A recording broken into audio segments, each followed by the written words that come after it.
You've reached Hotel Pacifico, your 5-star destination for BC politicos. Press 4 for room service. Press the star key for your hosts Mike McDonald and Kate Hammer. Welcome back, guests. Good to see you, Mike. Thank you, Kate. Great to see you as always. So Geoff will join us in the strategy suite today, and we will survey the landscape, which includes a worrying start to the fire season up north.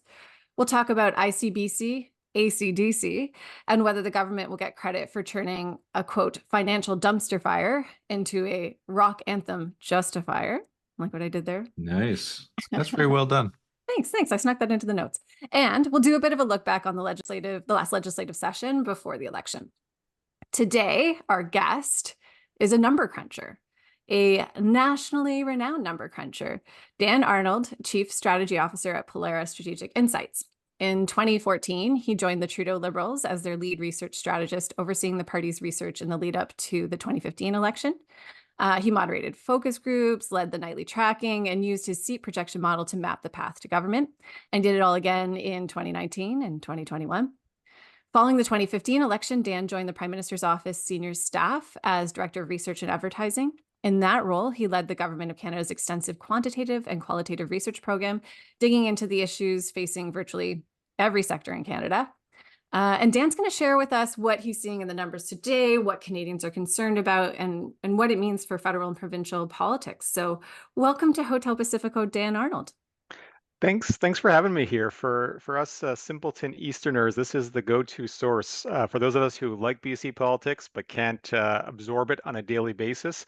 It's great to have this podcast out here, especially since the Rose Deer blog doesn't update as much as it used to. So I need to get my BC info from somewhere. Well, I spend so much time talking now; it's hard to find time to write. But you called yourself a simpleton Easterner. Is that what people from Calgary refer to themselves as now? Oh. Anything east of the Rocky Mountains is Eastern, right? Well, you do have some honest Western Canadian roots, so let's not forget those. But even though you are, these days now in you're Ottawa, now you're in Ottawa. Based in Ottawa. Okay. Well, let's start. I think, Dan, I want to start with something Polaris has been doing for about 2 years now, which is the Rage Index.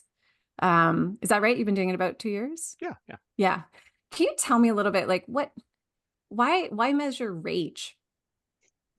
Yeah, so we kind of came up with this in the summer of 2022, and this was a time that it just felt like people were kind of grumpy and angry. I mean, we just had the convoy earlier in the year, and then you had people complaining about passport delays and airport lineups, and we're in the business of as researchers of trying to quantify these feelings that are out there. So figured let's find a way to measure anger and then see how it changes over time and compare different provinces and different groups and see who's angry and who's not. So we ask 6 questions every couple of months on an emotional level, like are you angry or happy or somewhere in the middle when it comes to these different things? Because I do think more than just like cognitive questions about like who you're going to vote for or do you support or oppose these things, just getting at emotions is actually what drives politics and what drives government at the end of the day. So we wanted to kind of get that raw emotive sentiment from people. So we asked them just how they feel about federal government, provincial government, the economy, your personal finances, changes happening in Canada, and stories you're seeing in the news. And these are the types of questions we could ask in another 30 years, assuming society does not collapse between now and then because of anger or some other reason. So it gives us a way to sort of see the ups and downs of how angry Canadians are over time. Let's talk about how angry Canadians are then. And I think can we start splitting it out by the generations? Because I think, your more recent data, it was interesting. I saw, millennials seem to be targeting their anger at their provincial leaders.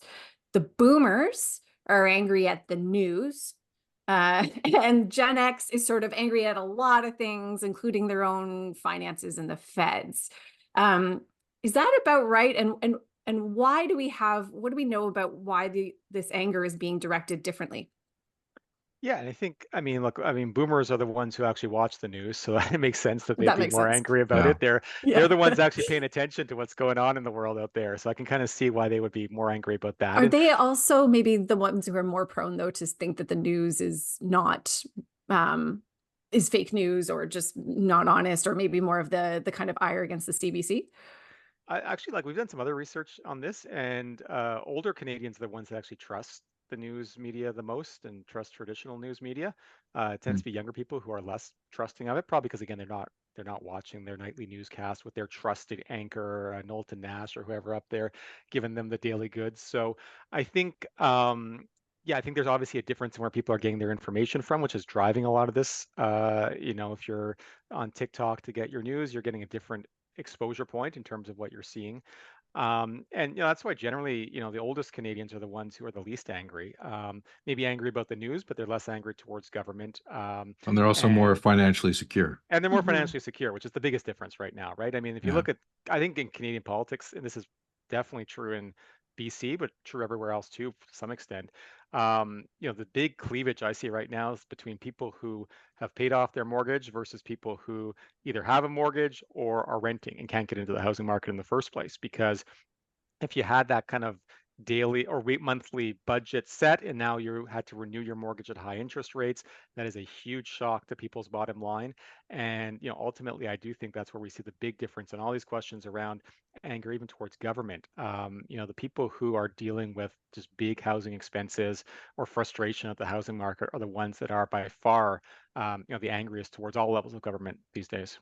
Does Gen X make sense in that space? Because Gen X is what, like 65 to 80, 1965 to 80? Is that, Yeah, so they're the yeah. ones that they're probably the ones that are maybe they're in the housing market, but they had to renew their mortgage a couple Mm. months ago, or they're dreading a renewal coming up in a couple of months that's going to be much higher than it was when they got it before. So, in addition to paying for their kids' university and trying to save a few cents here or there for their own retirement in a couple of years, so they're the ones that are dealing with a lot of different financial pressures, and they're the angriest about the Mm. Canadian economy right Hey, now. this is the face of rage right here.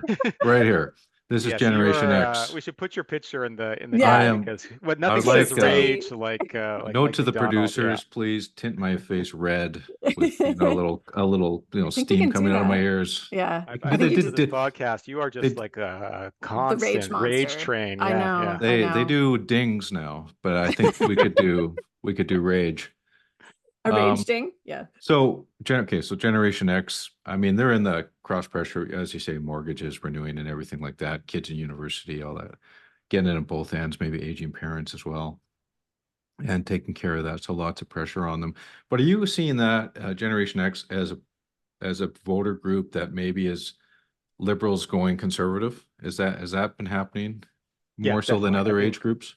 I think that's a group that, I mean, look, it's never been, if you go back to the last couple of elections for the Trudeau Liberals, it's never been their strongest group to begin with, even though, I mean, this is a Gen X prime minister, but like it's never been a group that he's had a lot of success with. In 2015, we were great with millennials. That was our strongest demo. And the last couple elections, it's more been older voters actually that have been, especially Mhm. older women, that have been more kind of the bedrock of the Trudeau brand. And I think these days it is kind of older women that are still hanging on to the ship and everybody else has kind of jumped off to Mm. some extent. But yeah, Gen X has been a difficult group, I think, for the liberals to connect with, probably because of a lot of those economic pressures. These are voters that just tend to be a bit more focused on economic issues, which is, just not an area where, liberals are generally trusted, even in the best of times. So we need to take this discussion into some really interesting data you've pulled on David Eby and why he should be concerned about the rage index. Before we talk about that, I want to ask the question, when you ask about rage relative to issues or a government versus rage towards a leader, does that show up differently? Like, how much do voters kind of feel rage against the provincial government versus feel rage against David Eby? And when you ask the question differently, does it change the data much?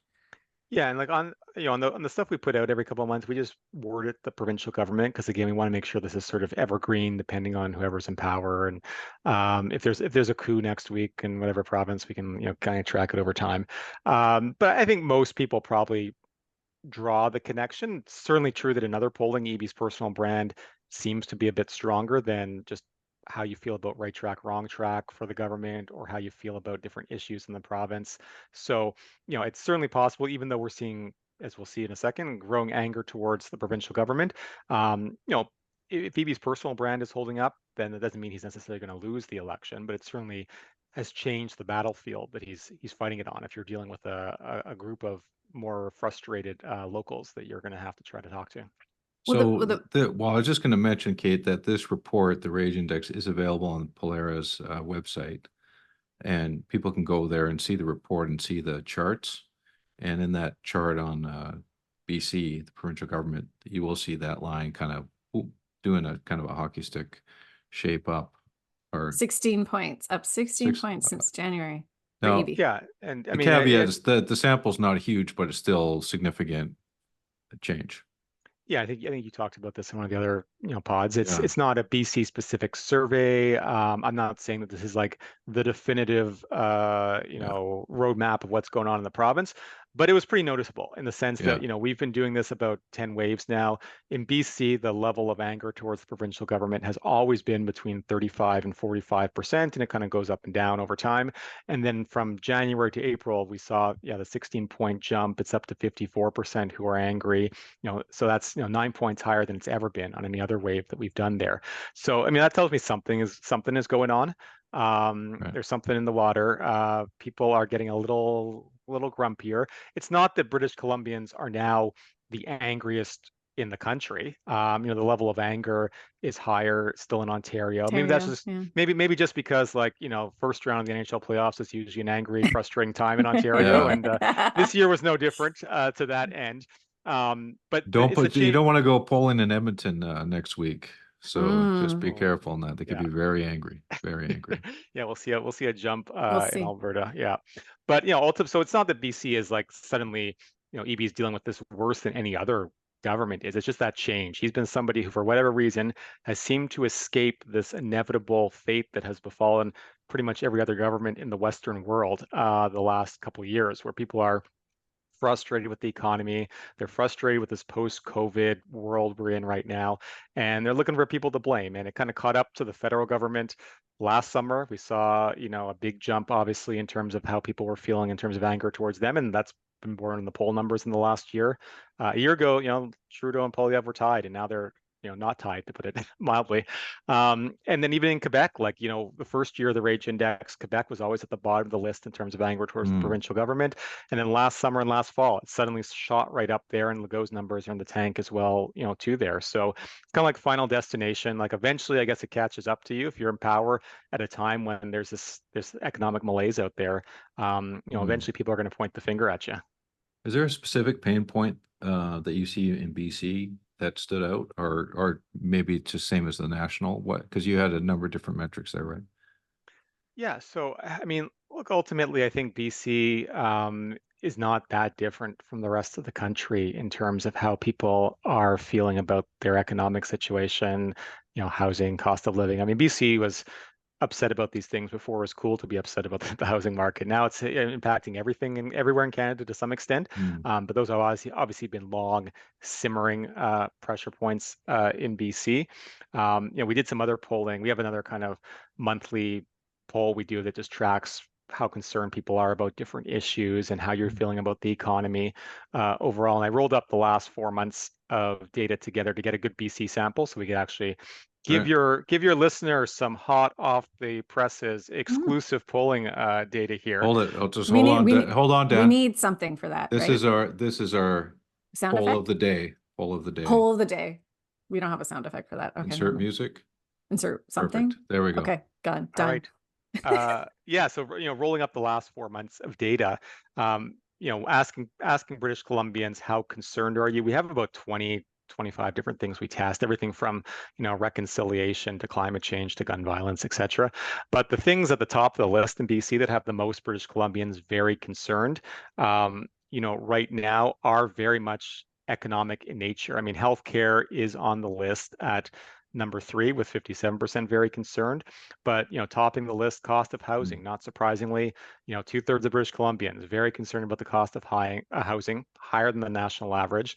Then you've got inflation right behind that, the gap between the rich and everyone else at number 4, the economy at number 5. So a lot of these interconnected economic fiscal issues beating down on people in BC. And again, that's not dramatically different than elsewhere in the country. I mean, you've got 4 points more very concerned about housing here than elsewhere, but it's the sort of thing that a lot of Canadians are contending with, and it's, I think, what is probably, as we said, kind of catching up with the BC government. They've been able to dodge the blame for this for a long time, and maybe they're starting to wear it a bit more. So Well, it's let's drill. interesting. Yeah, Well, I just was interested. it's all interesting. Yeah, It's all interesting. just all interesting. The gap between the rich and everyone else. Can you repeat that number that you saw there? Yeah, so it was 53% very concerned about that. Very And concerned. that is actually Yeah. higher in BC than elsewhere in the country, too. And I mean, this is something that, even, back in the day, the Trudeau Liberals were very much, talking middle class. And I think it's, even going back to the top 1%, Occupy Wall Street stuff, it's been there for the last 10 or 12 years in society. But I think it kind of, people feel like as everybody else gets pulled down, they start to feel like that gap is even wider than it was before in some cases. So Let's- federally, let's- I'm going Go, to let's finish on pause that on point. let's pause on this question though. I want to Mike, talk 'cause about the rich. I want to talk I want to talk the about, so rich. do I, but I want to make sure what's clear in that list. What are the ones where BC is standing out a bit? Like, So yeah, a bit higher in housing and a bit on this kind Wealth of gap. wealth gap as well too. Those were two where BC was higher than the rest of the country. got it. Go ahead, Mike. Sorry. Okay, my turn. Yes. Okay, thank you. Everyone's so excited to talk about. I know, It's so Dan. good. No, Dan, I'm into it. Yeah. We're fighting over you here. Yeah. The gap between the rich and everyone else. So that's probably what Prime Minister Trudeau and the Liberals saw, those types of numbers nationally, right? Where the capital gains tax, they see an opportunity there, perhaps.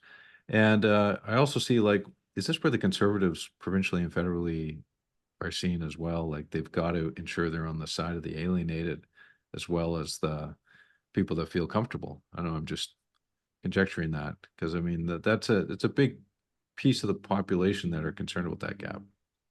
Yeah, I think that's, again, a kind of in any kind of generic province, country, if you ask people, like, what do you not like about Conservatives, what do you not like about Liberals, what do you not like about Liberals, is always going to be they tax too much and tax and spend and all that, and Conservatives is going to be they're too close to business, and sometimes, yeah, they help the wrong people, they help the wealthy, they're on the side of regular people. And I think that's why Poilievre is being pretty loud about, I'm not going to allow on the lobbyists, and I'm business corporate Canada, you're not going to get anything from me. And I think he's trying to inoculate against some of those, inherent brand vulnerabilities that might be there.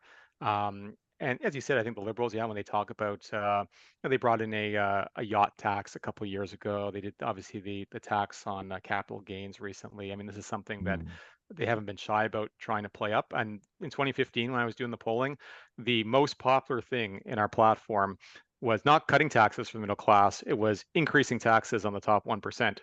People were more excited to make the rich pay than to actually get something back themselves. So, this has been kind of in this government's DNA for a long time. And I think, yeah, in the recent budget, they're obviously trying to, ratchet it up another level there. I mean, it's interesting though, because the capital gains tax, and I've seen some polling, and forgive me, I'm forgetting it if it's yours, but the capital gains tax, I think it is yours, looks very different depending on whether you explain the capital gains tax or not.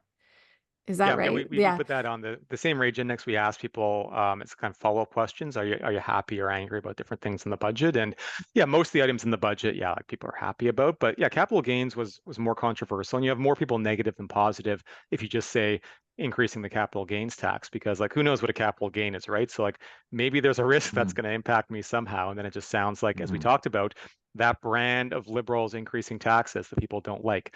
But if you actually say, increasing capital gains for over $250,000 and on business, and then people are like, okay, I'm never going to see that much money. Like, it's not going to impact me. And then, they get it more supportive towards it. But yeah, that's the comms challenge. It's not like a wealth tax where it's very clear in the name that this is going after rich people. You kind of have to explain a capital gain, which is, I think, one of the challenges the government probably has. That said, they'd probably be happier fighting over this than the carbon tax if they're having to pick their fights. So, I think that's something that they're obviously thinking about.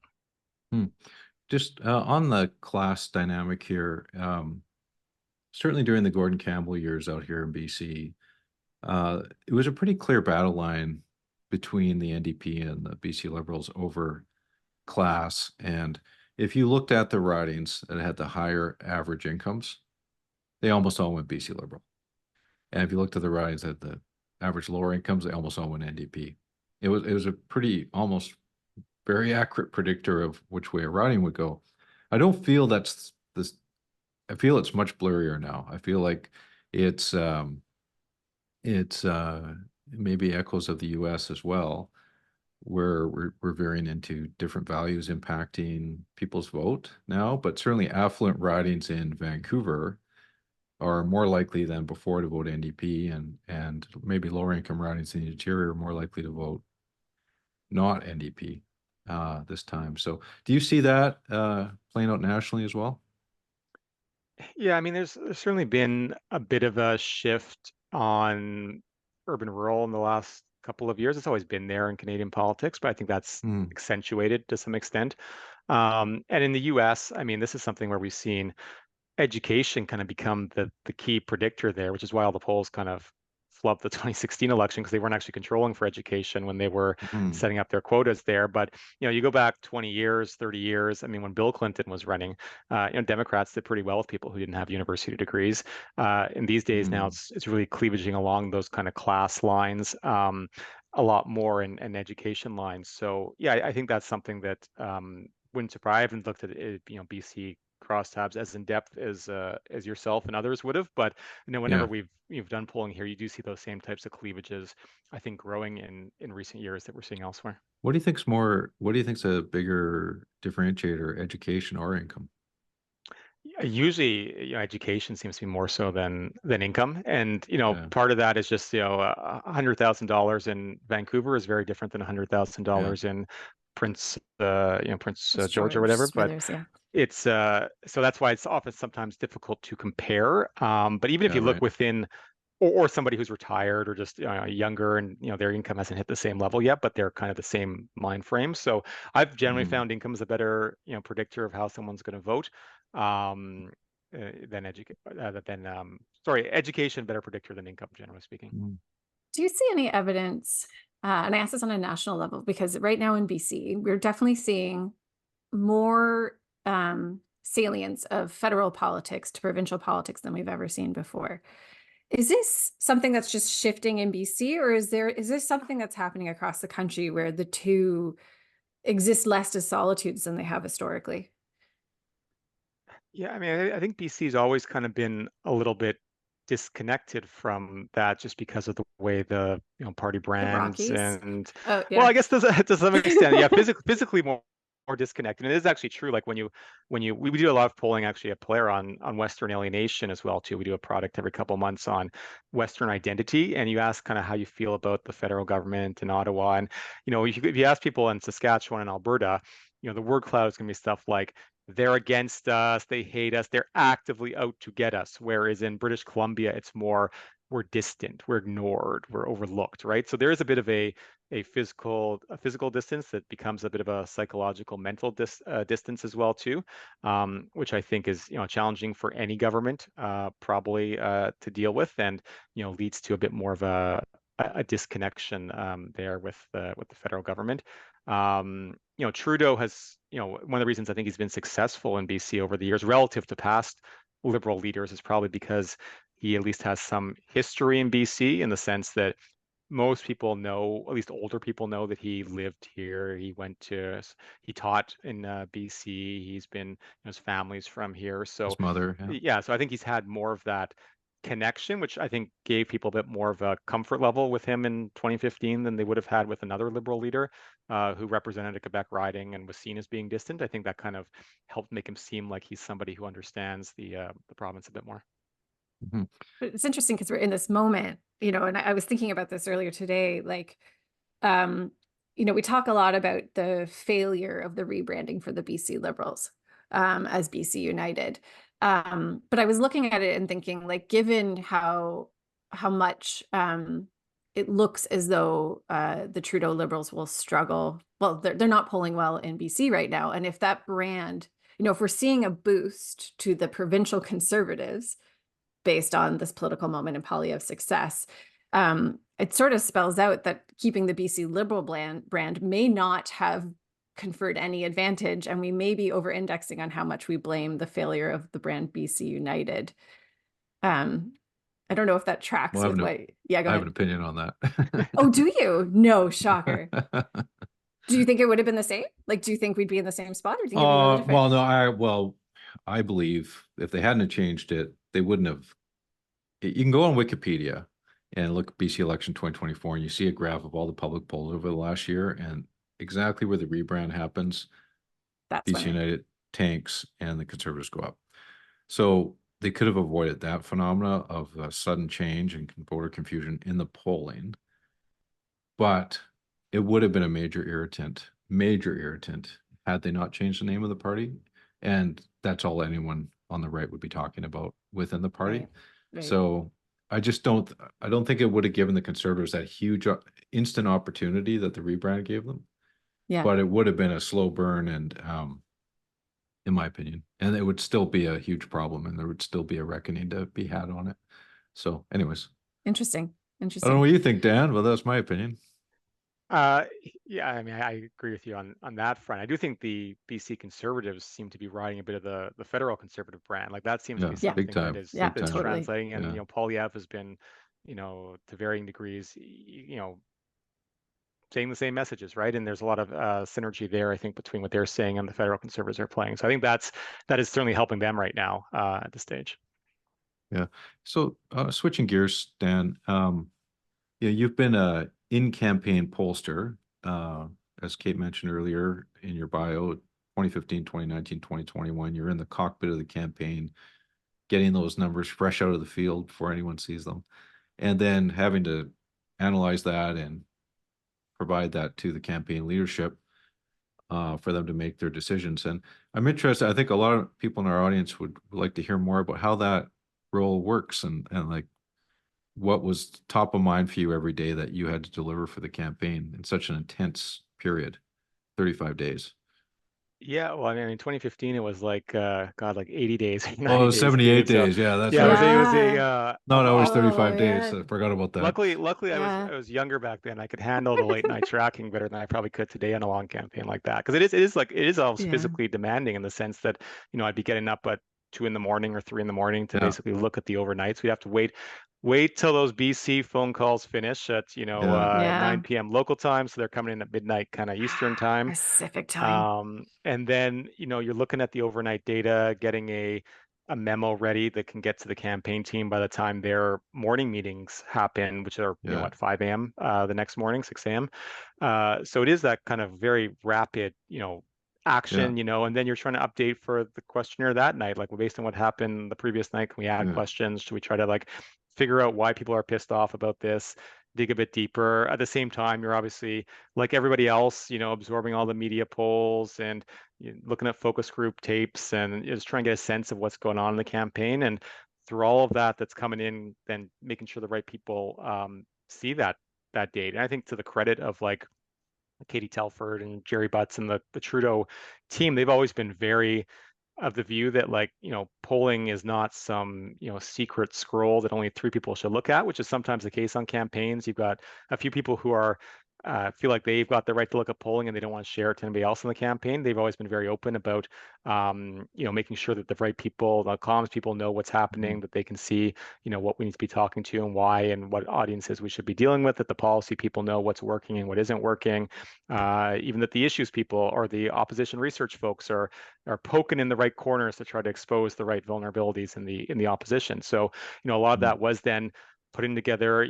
presentations and talking to people about what's going on and, making sure that the right people, are aware just of how the campaign's unfolding. And it's a good, I think, exercise too, in terms of just getting everybody on the same page, right? Because it's easier for the campaign manager to go into a room and say, okay, the reason we're talking about the middle class for the 20th day in a row is because of the polling. And here's Dan to tell you that this is, why we're doing this, as opposed to just like trust me on faith, right? So, part of that is just to make sure that everybody is aware of, why we're saying what we're saying and, who we think it's going to work with. You have times when your gut is violently arguing with what the numbers are being presented to you as. Yeah, I mean that happens. You just have to like, tell your gut to shut up, basically, and trust the numbers. But I remember like the day after blackface in 2019. I mean, our poll numbers were steady, if not going up. Yeah. The focus groups, people wouldn't seem that upset about. And, I think it's good to kind of get that instant reaction, because there's often things that happen on a campaign and you're just wondering, like, is this going to be the thing that does us in or not?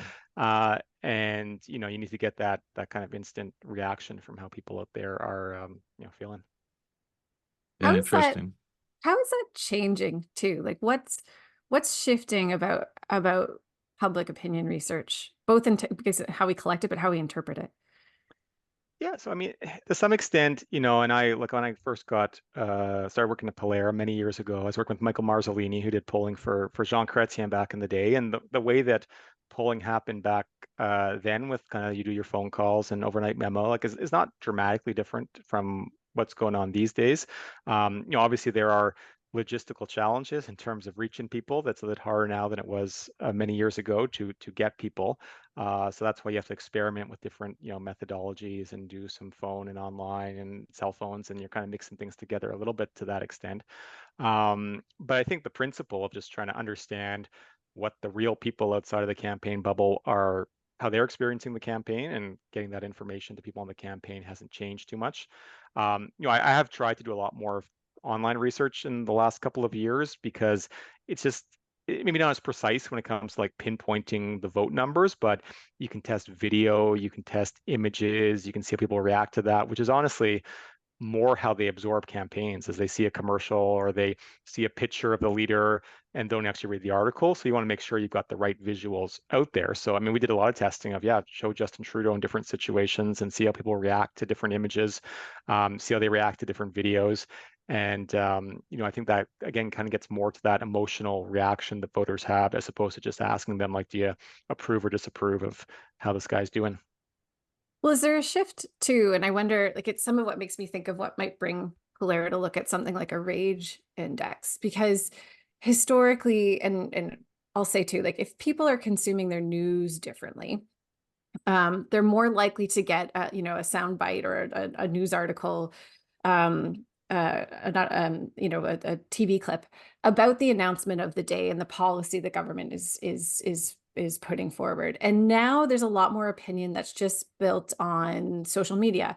It's memes, it's takes. And so there may be, I'm putting this out, this is a theory, and you can reject it or pick it up, that there becomes more of an emphasis on how we understand the personality, our feelings toward them, and what we will forgive them for or not, and less on, I care a whole bunch about housing. Housing is my big pressure point. What's this government doing on housing?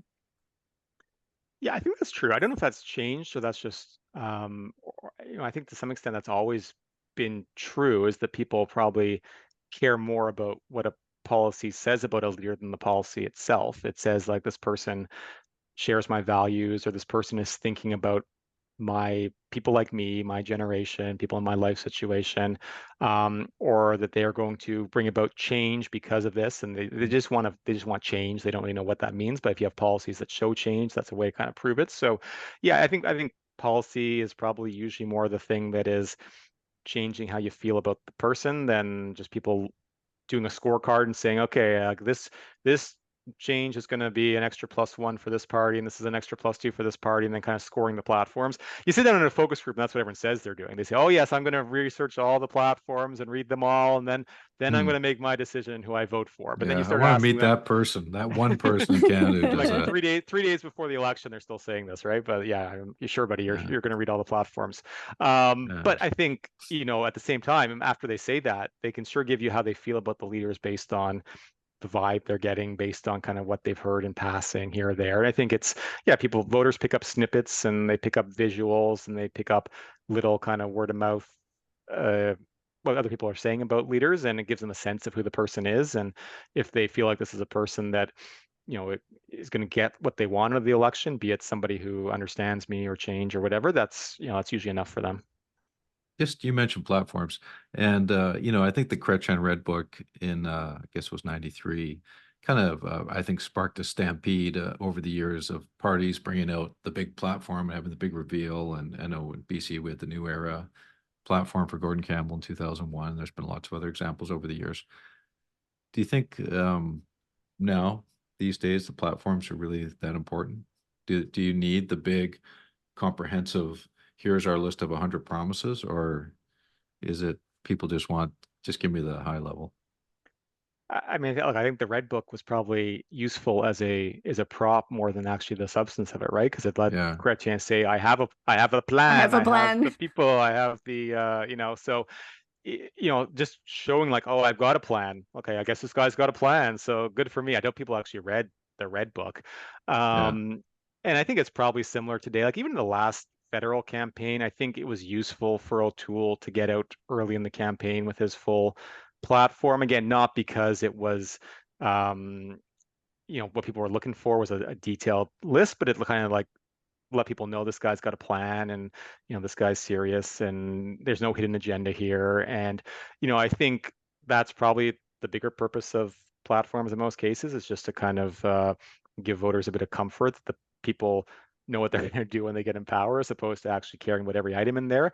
Obviously, if you have things in there, as O'Toole learned around the gun thing, that become flashpoints, that's problematic as well too. But I don't think the big platform reveal is necessarily the most important day I'm on the not sure they're campaign worth the calendar risk anymore. anymore. Yeah. Like they can Yeah. be devils in the details. But Mm. so Dan, just looking ahead to the future, we've obviously evolved a lot in the last few decades between, well, if you go back post World War II, public opinion research was at the door, and it was the landlines. And then we've now mixed in mobile phones, and we've mixed in online panels and IVRs. Where are we going? What's going to look like 10 years from now? I know these are the conversations we often have, Mike, right? When we're trying to figure Yeah. out like, how do I we still haven't got a straight actually answer from you. So that's what I'm asking. I know. I'm How do we publicly actually asking you now. how do we actually poll Surrey or Yeah. Richmond, or these smaller areas where you have language barriers and you don't have a great cell phone list and things like that? It's a challenge. I think certainly there's more research that is going on online. I think doing things like kind of text to web, so that you actually get people where they are, like on their cell phones, as opposed to Yeah. places that they are not, which is sitting by the landline waiting for it to ring, or Yeah. even just logging on up to their computer. I think that's probably where things are evolving. But yeah, I think the challenge is still when you get to those smaller geographies, right? Like there's a lot of good online panels, and you can do a national survey or even a BC wide survey pretty reliably using those methodologies. But yeah, when we try to get a specific riding poll done or smaller areas, there are ways to do it, and we can try different things depending on who it is that you're, depending on the geography. But it's not as easy for sure to get those smaller areas, because you have to figure out finding where the cell phone maps overlap, and can we get enough online sample, and how do we mix it all together in a way that's actually representative. Well, we will continue to enjoy the numbers you put out, Dan, and to consume them with enthusiasm here at Hotel Pacifico. I want to say, yeah, you have potentially raised the rage index between me and Mike, because you were such a good guest. There were many questions to ask, and it was an absolute pleasure to have you on. I think it's just testament to having another good political guest at Hotel Pacifico. So thank you for joining us. Thanks for having me. Guests, in case you haven't heard of her already, let me tell you about Barb Ward-Burkett. She's a longtime leader with over 50 years' experience in the Friendship Center movement. She got started in 1972 when her mother and auntie invited her to join them volunteering at the Quesnel Friendship Center. She thought she wouldn't be able to join because she needed a babysitter, but soon learned that wouldn't be an issue with so many elders present. That's part of the power of friendship centers, and Barb has been part of the movement ever since. In recognition of her service and leadership, Barb recently became the 5 millionth recipient of a Moose Hide pin as part of the Moose Hide campaign, a national movement where Canadians can actively contribute to reconciliation and address the crisis of missing and murdered Indigenous women. With each significant milestone, the Moose Hide campaign has chosen to honor individuals who have demonstrated their dedication to ending gender-based violence. Barb Ward-Burkett has built an impressive list of achievements throughout her career, including being the executive director of Prince George Native Friendship Center, the largest friendship center on Turtle Island, receiving the Order of BC in 2010, and serving as chair of notable councils and associations. As part of the Moose Hide campaign this year, on May 16th, community events are taking place nationwide, accompanied by a live stream and virtual workshops originating from Victoria, BC. These events aim to foster discussions on gender-based violence and reconciliation. As the campaign progresses towards its goal of distributing 10 million pins and having 1 million Canadians fast together in ceremony on Moose Hide Campaign Day, You can register for the event by visiting moosehidecampaign.ca/campaign day. Hello. You've reached the Hotel Pacifico Strategy Suite. Welcome back, Geoff. You're fresh off your appearance on Hurly Burly this week. Very exciting. Yeah, very exciting. Called up from the minors. Yeah. But I'm happy to be back. Happy to Sent be It's a back. team effort. Thank you I for think joining it was us. a battlefield promotion. I don't want to get carried away here. It was a good episode, Geoff. It's must Well, listen. our ratings went up after you went on the Hurly Burly and Yeah. told the good word about Hotel Pacifico to the Canadians east of the Rockies. The that's good to hear. glitter is rubbing off on us. You got That's the good job to done, hear. Geoff. Good. We good should work. start talking about national issues more often and see if we can elbow those guys out completely. Yeah. There we go. Well, no, Reverse we're takeover. we're all a Well, family we did. here. We did with our guest Dan Polora. Did you listen in? Did you get to listen in, Geoff? Mhm. Dan Arnold from Polera, who we should say works with our co-host one Mike of the McDonald. one of the things I do in my work is research with Polera, among other things I do. So Dan is a colleague, and appreciate him coming on the show today. And it's a pleasure to work with Dan in the research business. He's a very smart guy. Yeah, it was a very good guest. All right, and Mike, you've also been on top of the comments section, I think. Yeah, I had a we had a YouTube comment from James this week who says two things. One, another great guest with Eric Denhoff, impressive work history and insights. And two, Mike and Geoff, can you chip in and buy Kate a door lock? So now we are recording today during school day. So Yes. but I still would, you might want to have one of those big bars across the door next time. Although we're always happy to see family. This is a family show. Thanks. Yeah. I mean, So- yeah. So it's up to you, Kate. Either a door locker, we could get a microphone, whatever you think is going to be an extra Let's just microphone. bring her in. Let's see what the under 10s are thinking about David Eby. And we one more comment too. Okay. This came in by email actually from I'll call him Saskatchewan Pointy Head, who said, I should say again how much I continue to enjoy Hotel Pacifico. Granted, my universe is going to be heavy on political policy junkies, but a lot of people I talk to are regular listeners and enjoy it as much as I do. Thank you, Saskatchewan Pointy Head. And that is definitely the crowd we're looking for. Policy and political junkies. That is who we are and who we're talking to. And if anybody else wants to come listen, that's great too. Yeah. Well, yeah, some normies allowed. Yeah. Some normies allowed, but Muggles. both muggle. Yeah, we have a different type of reference than our cousin podcasts. All right. Well, let's get into the issues today because I think and I was looking at the headlines this morning just to this fire in Fort Nelson. I believe it's the Parker Lake fire is moving pretty quickly. So we're recording on Tuesday morning. The latest insights there, it's about 84 square kilometers. And I think with evacuation, about 5,000 people out of Fort Nelson and the Fort Nelson First Nation. And, by all accounts, we are facing down what will probably be a record-breaking wildfire season. For context, last year, it was about 230,000 people were evacuated. And we're now in May looking at already this pretty serious fire in Fort Nelson. Geoff, I think you were the first to name that this could be a very salient factor, the wildfire season over the summer. Does that look like what's shaping up here? Well, it's very, very early for evacuations. And, your heart goes out to anybody who has to evacuate. But when they're in a place like Fort Nelson and it's a 4-hour drive to the nearest place, which is also threatened by fire, in Fort St. John, there are problems. It's really very difficult.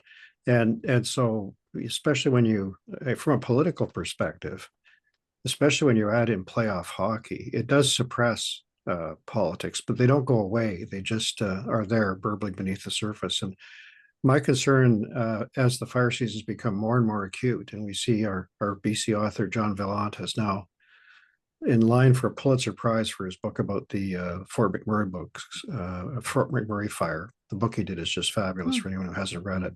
But his main point is that we're in completely different territory now when it comes to these fires. They create their own weather, and And so it's very difficult. They may not be possible to fight in some circumstances, but I think public understanding of that is going to be behind the reality. And that's why Valent's book is so powerful. So it's a big challenge for government. You do not want to politicize anything like this. You want to keep local MLAs and political leaders totally in the loop, which is counterintuitive for a lot of them because they've been so partisan currently in the session just ending, very much so. So it's going to be a difficult, I think, and challenging and hard to forecast summer for everybody involved. And my own feeling coming off, and I think Dan Arnold's point about rage is relevant here. People, I think, will be less tolerant of problems in terms of fire response because they're becoming battle hardened, and that'll have its own political consequences too, I think. So yeah, I'm very concerned about the season, but mostly for those who are possibly in harm's way. Yeah, We haven't had any fatalities really. We had the two in Lytton, and it's just well, that's we've had wonderful. more than that But- if you count actual crew, right? There was a couple that died last year. Yes. part Well, of, yeah, and we always fire gloss crews. over the heat dome, which Yeah. was not a Yes. fire, but was like 2 airline crashes in a single weekend. Yeah. So very serious stuff. I know we do have a lot of bibliophile listeners. I'll say the book that Geoff is referencing is A True Story from a Hotter World by John Valent, and it's shortlisted for the Pulitzer. Yeah. Mike, I know you were in Lytton recently. Yeah, I was actually up in the Fraser Canyon last weekend, and on the way up the canyon, I drove through the Boothroyd fire from last summer, which is roughly just north of Boston Bar towards Jackass Mountain, for those who know the terrain there. And it was a moonscape. Like, it was quite stark. And I knew there'd been a fire up there, but the severity of it is always surprising when it's fresh and you see it. And because there's been a lot of logging to remove a lot of the dead trees. So when you look across the river, it's like, wow, that is a lot different than it used to be. And that is a reality for that region too. I mean, every summer is a fire season. It always, frankly, always has been, but it's worse now. So that was just a reminder to me on a personal level, like, whoa, like, this is going to be tough stuff coming up this summer, I'm sure. 66% of the average snowpack compared to a normal year. So, I mean, part of what's impacting Fort Nelson is just that there's not that level of moisture, and the ground is drier than it normally would be this time of year. So I'll get into it later. If I could just also add in, Mike, I mean, I went to Lytton too briefly, and I share your concerns about it, but this was a brutal week for northern communities because the fires started, but also Canfor made a devastating announcement in terms of jobs. Both existing jobs, which are going to be disappearing, and future jobs, which people are hoping for in Houston. Investment that was announced not that long ago, $250 million mill investment, which has now been indefinitely postponed, I would say, shut down. So this has been a really difficult week for northern BC. Yeah, absolutely. And the we'll see how the summer shapes up here. But one of the big impacts of the fire season is air quality.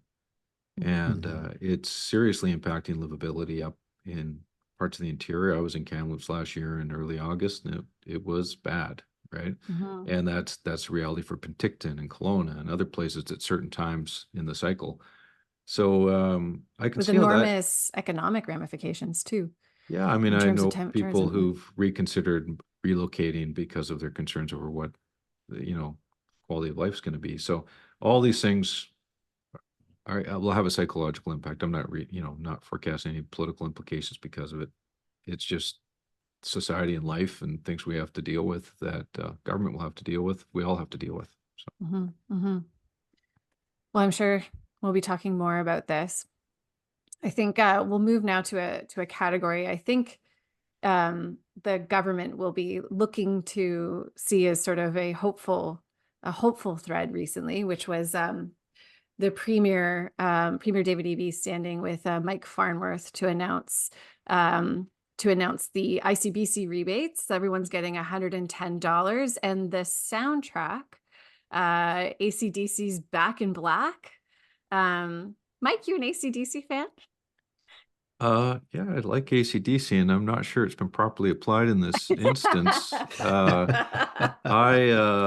trying to recall, Jeff, you and I were at the budget lockup. I don't not believe we were hearing a lot of AC/DC that day when the provincial budget was released. Well, for cultural backwaters like myself, I had to look it up. So the song was Take It Black or something. What was it? It's Back in the in black. black. Back in black.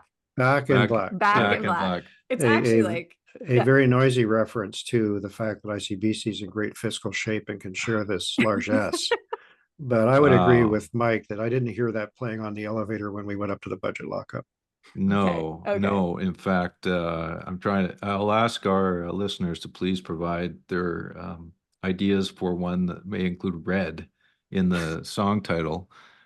We can forward that on to government communications. But Okay. let's- Okay. but like, while we're yeah, on black and, or let's- do you want to stick with yes. ICBC or do you want to do black and red?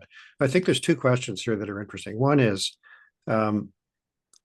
I was very worried, I think rightly so, as were others, but maybe I was wrong to be so, about a downgrade. And as it turned out, the rating agencies, a couple of them, cuffed the government around the ears a bit, but there was not the kind of very negative reaction that some of my friends had forecast as a result of a significant deficit in the budget. So the government appeared to escape that one pretty well. This one, $400 million.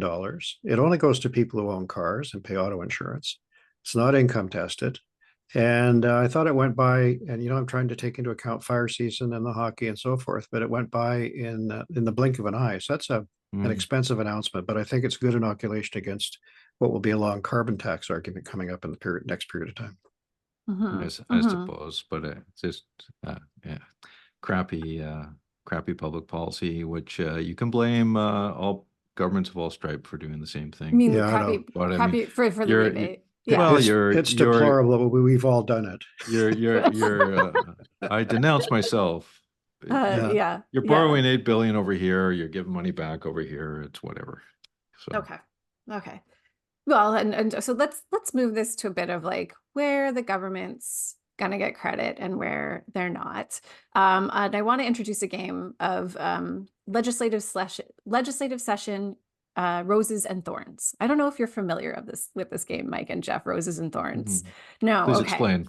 Okay, so the idea is that you look back on something. In this case, we'll use the legislative session, and you say, what was the rose and what was the thorn? And we can do this by party. Like, so I'll start with the NDP and David Eby's government. Like, what was the rose of this legislative session for David Eby's government, and what was the thorn? Can I start? I do this around the dinner table a lot with my children. Can I start with you, Mike? Well, I would say the rose for the NDP government is probably the one they feel this most strongly about is the Haida landmark agreement. I think it's aligns well with the values of their supporters. There may be a little bumblebee in that rose that might sting them. But it still smells nice to the NDP support base and is the kind of thing that they will feel good about for many years, I'm sure, as a legacy piece. Comes with some political downside perhaps, but that's what I think they think is the rose. And a thorn? Selena Robinson, her the whole debacle over that and her leaving caucus, big deal. So I think that's probably the low light of the session for them.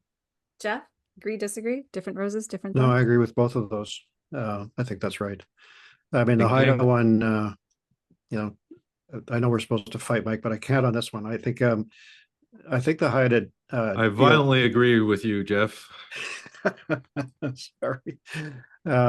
Sorry about that. Anyway, the Haida one is very important, and reconciliation is an important issue. And we saw, I don't know if we're going to talk about it further, but the public would not have noticed unless they read the Globe and Mail, which almost nobody does. But there was an excellent piece there by Justine Hunter explaining how the legislature saw it on the basis of the unanimous consent of all the parties, and there's no real argument about that, to apologize as an institution for racist legislation and so forth over the years. But at the 11th hour and 59th minute, both BC United and the BC Conservative members of the legislature decided not to attend. So I think we can see that reconciliation and Indigenous issues are going to be an issue. They certainly were in the Land Act, which the government pulled even before the throne speech, or right before, right at the buzzer before the House came in.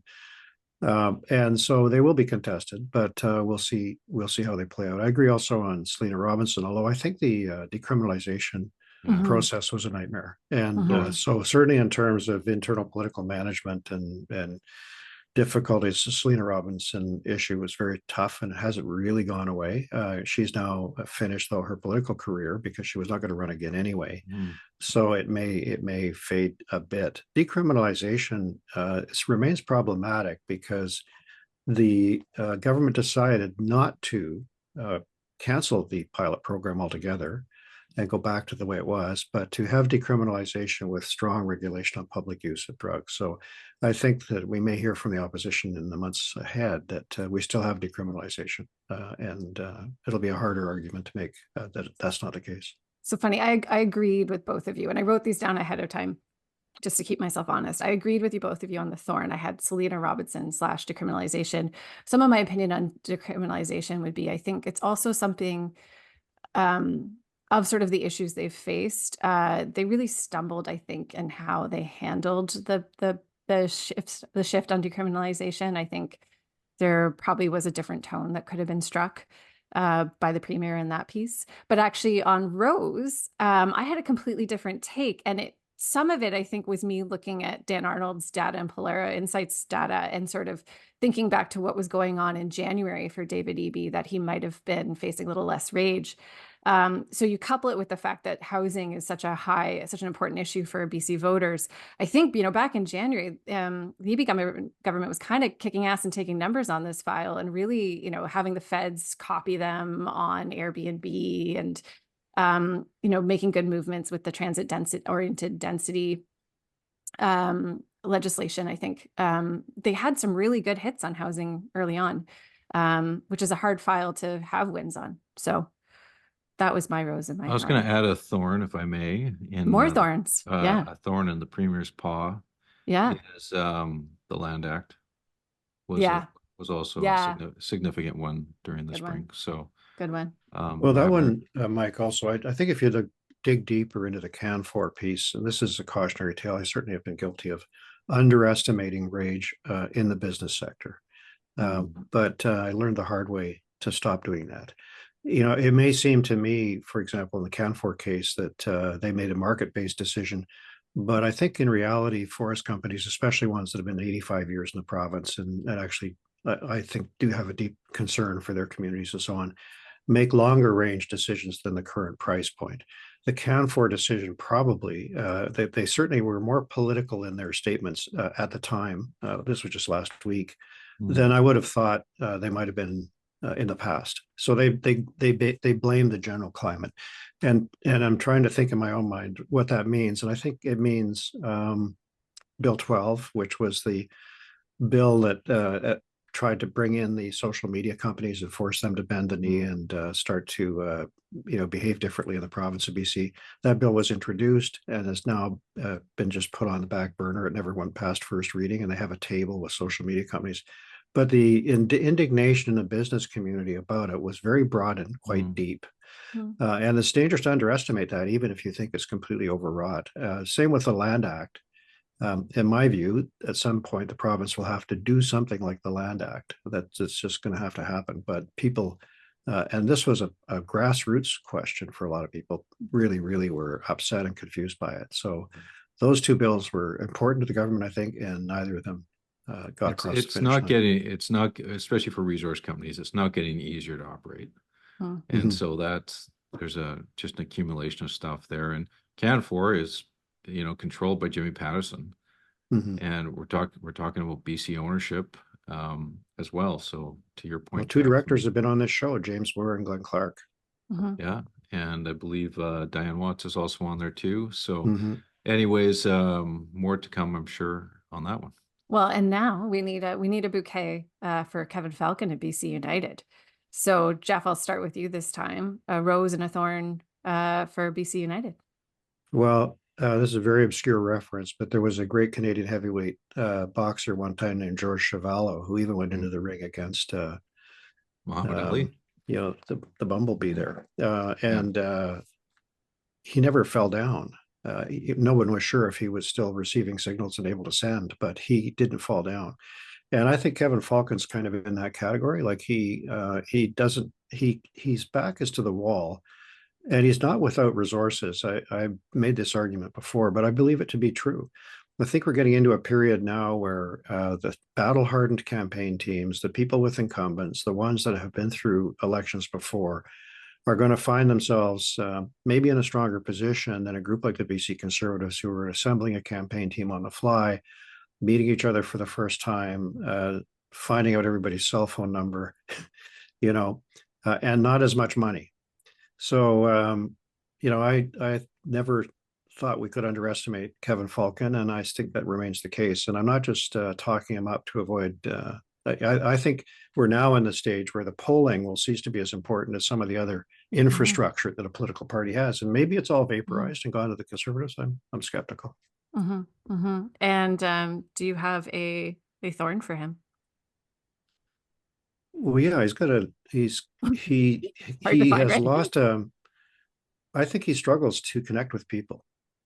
I think he does, and I think Rustad actually connects a little better because there's an edge to Kevin Falcon that I think he has a hard time managing. So the ads they're doing on social media are very good. But I remember I may have raised this earlier, but it quite struck one time when he was interviewed in a scrum where he was asked his reaction to a government initiative, and he went, "Well, send in the clowns." And it took me a minute to realize what he was saying. It was, he has got a tendency to be very arrogant and tell us how they do it in the private sector. And I think he needs to work on that first connection. Those first few words are really critical. That's my shot. All right.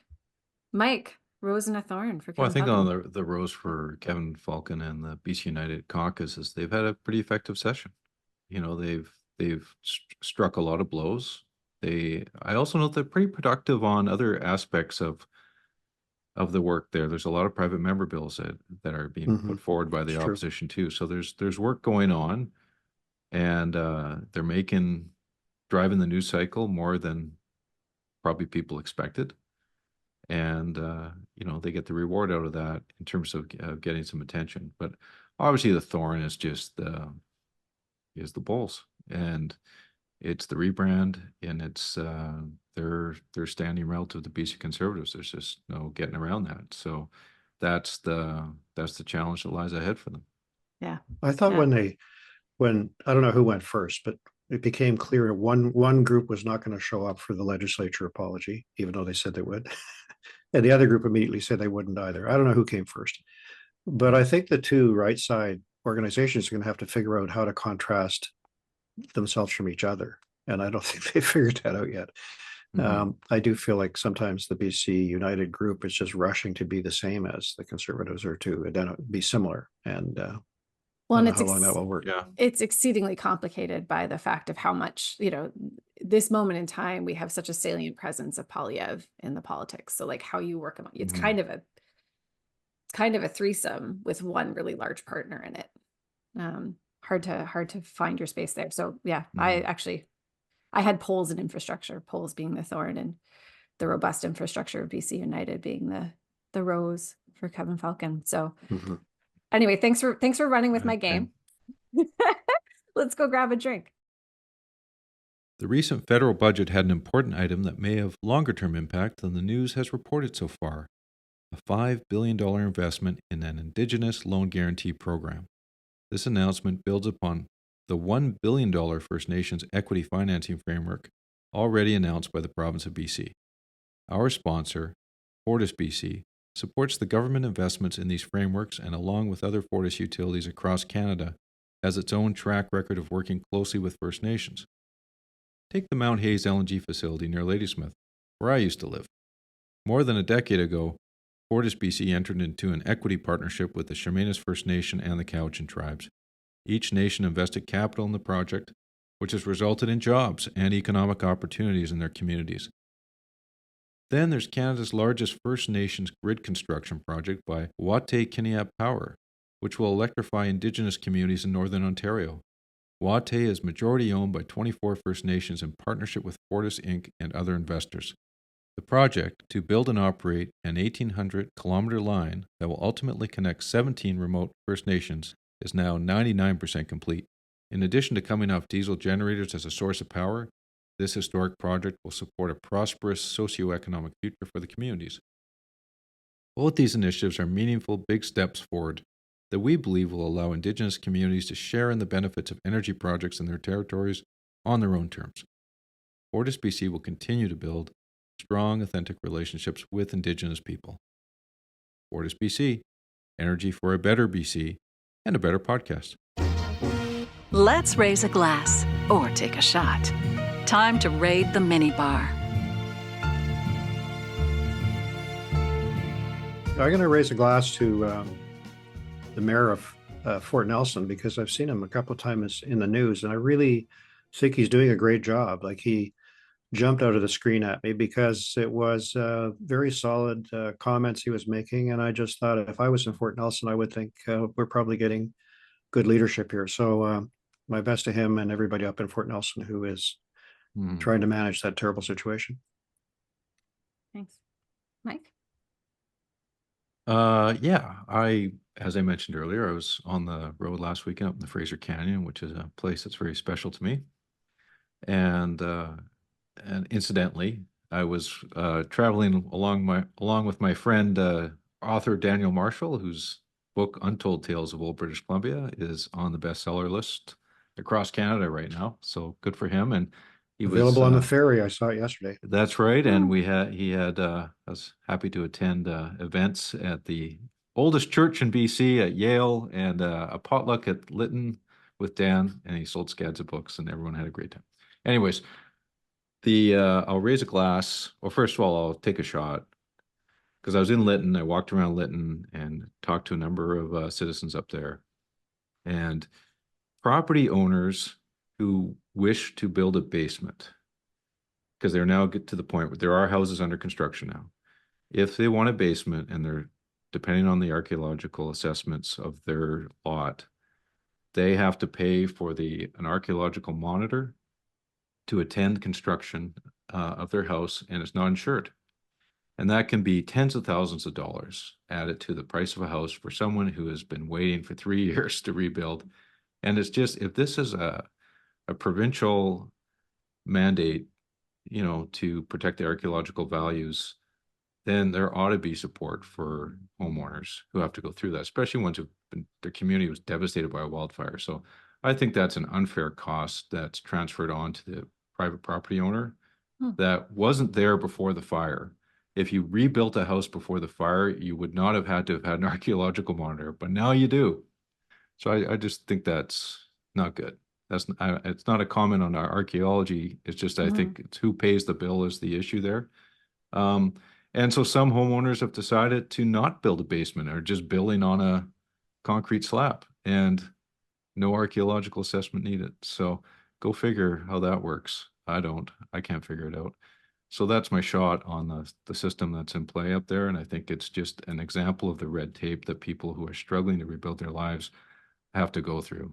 And Was there a designation that's shifted or something now that they have to get this archaeological? I don't claim to be an expert on it, honestly, but there's a lot that goes behind it, and there's important things at stake, and with First Nations and everything. And that's not a comment on the First Nations at all. It's just who's impacted is my point. Yeah. Now I will raise a glass though. One of the groups that's in Lytton right now is building houses, or building a house anyways, is the Mennonite Disaster Relief Organization, who are volunteering their labor to build houses, in this case for an uninsured person. They're donating their labor, and they have a template that they use to build a house, very nice little house that's being built. And I met a number of them from Manitoba, and it's really refreshing to see that kind of community spirit, or just good works from people seeking to help others that they don't know, and bringing a really organized discipline to it. And so I want to raise a glass to them. I thought that was just a great story. Fantastic. I want to raise my glass, and I want to raise my glass to Hotel Pacifico's own Geoff Meggs. who made a fantastic must-listen appearance on the Hurly-Burly. It really is actually, listeners, a really good dissection of the state of the NDP, and I think also BC's relationship and BC's leadership within that party. But Geoff, I have to say, when I was listening, I fist pumped when you actually brought up the politics of childcare with Hurley and baited him. And then he took the bait and repeated this line about, his own polling, which I've sat with him in rooms and discussed, about how no one cares about childcare, women don't care about other women, and men don't care about children. I'm oversimplifying, and now I'm baiting David to come on our show and defend himself. But in particular, I want to bring it back to Dan Arnold's point, and I think this is what you very artfully responded with, which, Dan Arnold made this point too. Like, we're past the point where it's like, where does childcare rank next to healthcare? It's not the way to look at this policy item. It's all about actually like what it says about who you are and what you stand for. And that's why childcare isn't a political loser.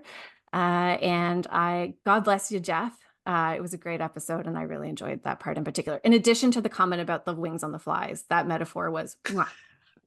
Well, do you understand the BC historical reference to it, Kate? There's a historical reference? No, tell me more. No, it's very significant. Well, Bill Vander Zalm is wrapped up in that reference, Geoff. I can't remember. Was he saying that? No, Well, there was a somebody accused province Vander Zalm. Yeah, There was a right. province editorial cartoonist Yes, who was it Krieger? I think so. might have been. Yeah. Yeah. Who got fed up with Vander Zalm and the way he, and the eyes of Bob Krieger was tormenting people on low income people, working people, income assistance, that kind of stuff. And so he did a cartoon of him picking the wings off a fly, the fly being, vulnerable people, and Vander Zalm being Vander Zalm. Kit Krieger might have agreed with that cartoon, incidentally. Yeah, well, Kit was the BCTF president. Bob was the cartoonist. They were brothers. Yes. They are brothers. Oh, And I didn't know that. and so Vander Zalm sued, and I think he lost. Well, I'm sure he lost because the judge said, "Well, it's a cartoon. It's political satire. That's what these are about." Yeah. But wow. well, thanks very much for your toast, Kate. I don't know if I said the name of the mayor of Fort Nelson, but just to be sure, it's Rob Fraser. Right.